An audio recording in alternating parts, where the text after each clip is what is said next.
یہ ہے مومن کے مومن پر حقوق۔ ابان بن تغلب راوی ہیں کہ میں امام صادق کے ساتھ طواف خانہ کعبہ کر رہا تھا، جب 5ویں طواف پر پہنچا تو ایک مسلمان نے اشارہ کیا۔ امام نے کہا یہ کیا اشارہ کرتا ہے؟ کہا یہ قرضہ چاہتا ہے۔ کہا چھوڑ کے چلا جا، سنتی طواف تھا، چھوڑ کے چلا جا۔ کہا طواف چھوڑ دوں؟ کہا کہ ہاں، مومن کی عظمت جو ہے، حرمت جو ہے، وہ رسول کہتے ہیں کہ المومن اعظم حرمتا من الکعبہ، کعبے کی حرمت سے زیادہ۔ جلدی جا۔ ابان کہتے ہیں میں گیا، ضرورت پوری کی، دوسرے دن امام کی خدمت میں آیا۔ میں نے کہا مولا کل کے واقعے سے بہت پریشان ہوں، ما حق المومن، مومن کا حق کیا ہے؟ کان تقاسمہ شطر مالک، اپنے مال سے آدھا دے دے۔ ابان کہتے ہیں دخلنی ہم، مجھے بہت رنج ہوا، میرے چہرے کا رنگ بدل گیا۔ امام نے کہا اما قرأت ذکر الموسرین فی القرآن، کیا تو نے قرآن میں ایثار کرنے والوں کا ذکر نہیں پڑھا؟ جب قرآن نے صحابہ کرام رضوان اللہ علیہم اور اہل بیت علیہ السلام کی تعریف کی کہ وہ یوسرون بہ انفسہم ولو کان بہم خصاصہ، کہ وہ یوسرون علی انفسہم ولو کان بہم خصاصہ، کہ وہ اپنے نفسوں پر ایثار کرتے ہیں حالانکہ خود ضرورت مند ہوتے ہیں۔ کہا میں نے یہ آیت پڑھی ہے۔ کہا جب تو نے آدھا مال دے دیا تو یہ ایمان کا کمال نہیں ہے، جب تک تو آدھے مال میں سے اور بھی کچھ اس کو نہ دے دے اس وقت تو کامل الایمان نہیں ہوگا۔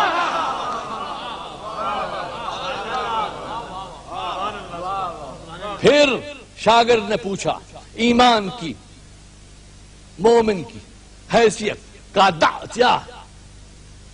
کہا نہیں بتائیے۔ کہا اگر مومن تیری جیب میں ہاتھ ڈالے تجھے برا لگے گا؟ کہا کہ ہاں۔ کہا لا شیء اذن، تو پھر کچھ نہیں تو؟ کہا مولا الہلاک لنا، ہم تو تباہ ہو گئے۔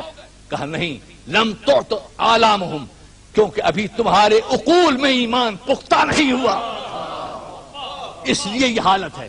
تو جو مومن ایمانی معاشرہ ہوتا ہے اس میں ایک دوسرے کے دکھ درد میں شریک ہوتے ہیں، شادی اور غمی میں حصے دار ہوتے ہیں۔ ہمیں پاکستان میں ایمانی معاشرہ بنانا ہے نا، تو ایک دوسرے کے شادی اور غمی میں شریک ہوتے ہیں۔ ایک غم زدہ ہوتا ہے تو ہزاروں غم گسار ہوتے ہیں، ایک اشک بار ہوتا ہے تو ہزاروں رومال اس کے آنسو پوچھتے ہیں، ایک بیمار ہوتا ہے تو ہزاروں تیماردار اور ڈاکٹر اس کی تیمارداری کرتے ہیں، ایک بھوکا ہوتا ہے تو ہزاروں دسترخوان اس کے لیے بچ جاتے ہیں، ایک کی جیب خالی ہوتی ہے تو ہزاروں جیبیں اس کے لیے منتظر ہو جاتی ہیں، ایک ضعیف ہوتا ہے تو ہزار مومن اس کے دست و بازو بن جاتے ہیں، ایک یتیم ہوتا ہے تو ہزار ہاتھ اس کی سرپرستی کرتے ہیں۔ یہ معاشرہ جب بنے گا تو یہ ایمانی ہوگا، جنتی ہوگا، جس میں نہ فرقے واریت کا اناد ہوگا، نہ صوبائیت کا فساد ہوگا، نہ مقامی غیر مقامی کے جھگڑے ہوں گے، سب شیر و شکر ہوں گے، ایک ہی تسبیح کے دانے ہوں گے، سب جانے پہچانے ہوں گے، ایک دوسرے کی محبت میں دیوانے ہوں گے، الفت کا کوثر جوش زن ہوگا، محبت کی سلسبیل رواں ہوگی، فردوسی جلووں کی بارش ہو رہی ہوگی، بہشت کے ترانے گونج رہے ہوں گے، زندگی جواں دواں رواں دونا با مسلمان با ایمان ہوگی، غم خوف کٹ جائے گا، غم چھٹ جائے گا، دکھ بڑھ جائے گا، ایمان کا جذبہ ڈٹ جائے گا اور کفر کا کلیجہ پھٹ جائے گا۔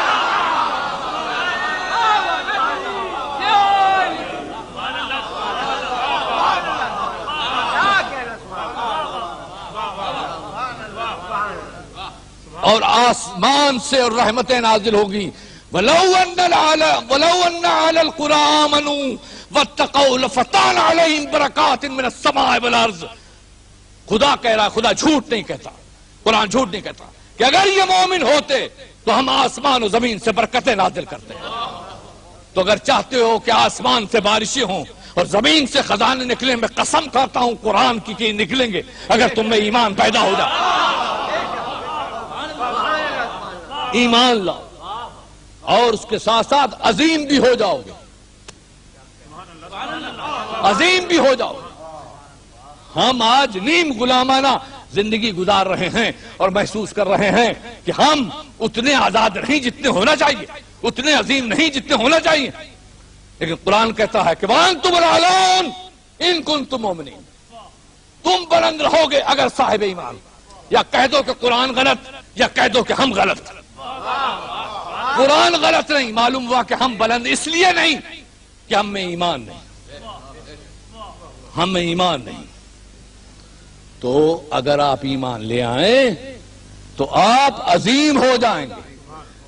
پاکستانی کہتے ہیں کہ ہماری تعداد تو 9 کروڑ ہے اور دوسرے ہمسایہ تو بہت تعداد والے ہیں، ہم کیسے عظیم ہو جائیں گے؟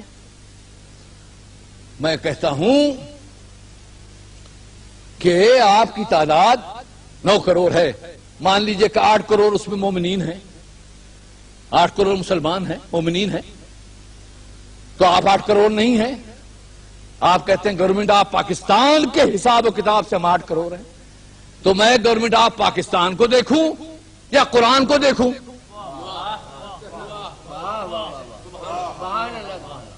یا ایھا النبی حرض المؤمنین علی القتال ان یکن منکم 20 صابرون یغلبوا 200۔ اے نبی مومنوں کو قتال پر آمادہ کیجئے، اگر یہ 20 ہوں گے تو 200 پر غالب آ جائیں گے۔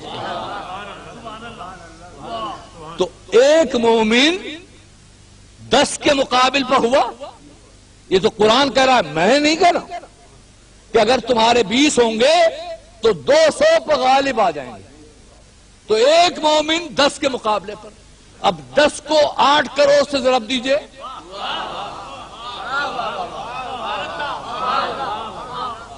تو 80 کروڑ۔ ارے پاکستانیوں تم کتنے عظیم ہو، تم 80 کروڑ کی طاقت رکھتے ہو۔ ایمان لاؤ، ایمان لاؤ۔ اور یہ تو میں نے آپ کو جیسے مریض کو آہستہ آہستہ تشفی دی جاتی ہے، ویسے میں نے آپ کو یہ تسلی آمیز جملے کہے ہیں، کہیں افراط مسرت سے کلیجہ پھٹ نہ جائے۔ میں نے آپ کی تعداد تو بتائی نہیں، یہ تو 80 کروڑ قرآن کے اعتبار سے تمہاری طاقت ہے۔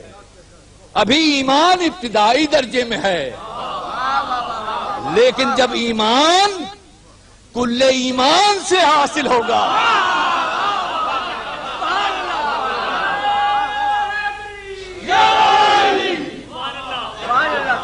دیکھیے میں تو صرف آج کی تقریر پاکستانیوں کے لیے ہے، ان میں ایمانی حرارت پیدا کرنا چاہتا ہوں اور کوئی مقصود نہیں، لیکن یہ بتانا ہے کہ آپ کی ابھی تو 80 کروڑ ہے، اصلاً آپ کی قوت کیا یہ بتانا۔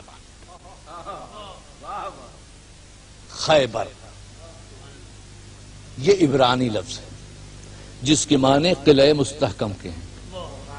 حضور کے ساتھ 1600 صحابہ کرام، جن میں 200 سوار اور باقی پیدل۔ دیکھیے ایمان کس طرح لڑتا ہے۔ اور ادھر یہودیوں کی تعداد 20,000 اور قبیلہ اسد و غطفان سے ان کا تعلق بھی۔